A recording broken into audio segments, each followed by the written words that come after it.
15 বছর বয়সে আমার বিয়ে হয়। 10ম শ্রেণীতে ওঠার পরেই আমার বিয়ে হয়ে যায়। সাবালিকা হতে না হতেই বিয়ে নামের দায়িত্বটা আমার মাথায় বোঝা হয়ে পড়ে।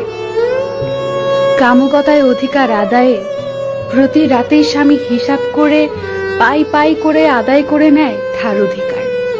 তখন না বুঝতাম স্বামীর মন, না বুঝতাম সংসার।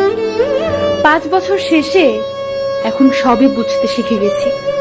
সংসারের কাজ, শ্বশুর শাশুড়ি এবং স্বামীর সেবা যত্ন করতে শিখে গেছি। বুকের ভেতরে কষ্টগুলো ছাপা দিতে শিখে গেছি। শুধু পারিনি আমার রূপ ও গুণাবলী দিয়ে স্বামীর মন জয় করতে।